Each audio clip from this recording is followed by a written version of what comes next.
1100 सदियां बीत गई हैं। जितना हक इस्लाम को इस भारत की सरजमीन पर है, उतना ही हक है जितना हमारे हिंदू भाइयों को है। मोहन भागवत और आरएसएस वालों, तुम मौलाना आजाद से बड़े नहीं हो। देश की मोहब्बत में तुम मौलाना आजाद से बड़े नहीं हो। तुमने इस देश की आजादी की लड़ाई में कुछ भी नहीं किया। और जो सबसे अजीम तोहफा इस्लाम ने इस मुल्क को दिया, वो तोहफा था जमहूरियत का और मसावात का। बताओ, टीवी के स्टूडियो में आरएसएस का नकाब पहनकर आरएसएस की तर्जुमानी करने वाले एंकर, बोलो इस तकरीर पर तुम क्या बोलोगे? अरे अगर ये भारत किसी का है तो आदिवासियों का है। जो आज सुप्रीमेसी ऑफ इस्लाम की बात करते हैं, ये आरएसएस वाले आर्यन सुप्रीमेसी की आदी हैं। कहने वाले ने कहा कि we brought our treasures with us, हमने अपने खजानों को लेकर आया यहां पर। भारत में भी कई खजाने थे, लाकीमत खजाने थे, हमने अपनी दौलत उसको दी। इस मुल्क ने हमारे लिए अपने बंद दरवाजे खोल दिए और हमने उसको सब कुछ दिया। और जो सबसे अजीम तोहफा इस्लाम ने इस मुल्क को दिया, वो तोहफा था जमहूरियत का और मसावात का। पूरे 11 सदियां गुजर चुकी हैं। इस्लाम, अंग्रेजी में कहा कि full 11 centuries have passed by since then. Islam has now a great claim on the soil of India as Hinduism has. यानी 1100 सदियां बीत गई हैं।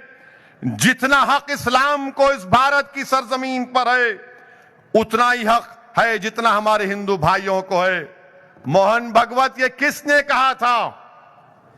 क्या इस्लाम की बालादस्ती का दर्स था जो कह रहा था कि 1100 साल से हमारे कारवान यहां पर आए, हमने अपने खजाने भारत को दिए। भारत में भी खजाने थे।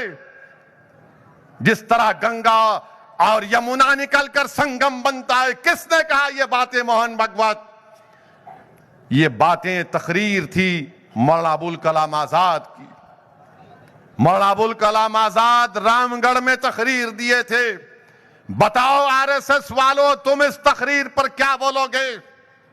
ये वो मौलाना अबुल कलाम आजाद है जिसने इस मुल्क के लिए 100 मरतबा जेल को गए, मसाइब और मुश्किलात को उठाया, उनकी दौलत को छीन लिया गया।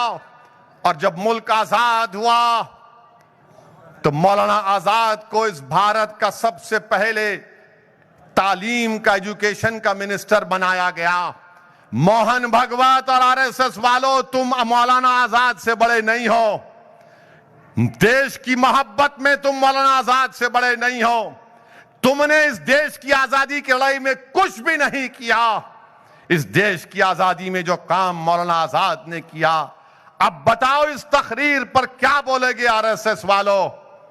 बताओ, टीवी के स्टूडियो में आरएसएस का नकाब पहनकर आरएसएस की तर्जुमानी करने वाले एंकर, बोलो इस तकरीर पर तुम क्या बोलोगे? क्या इसमें क्या कहा गया है?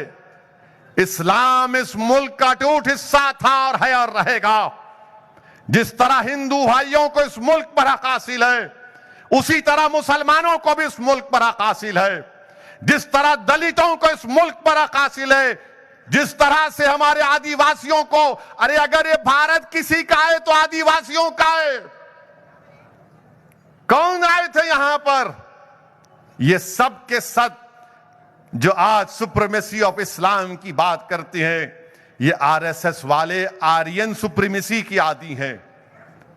ये मुल्क तो आदिवासियों का है, मगर नहीं, इल्जाम मुसलमानों पर लगाएंगे।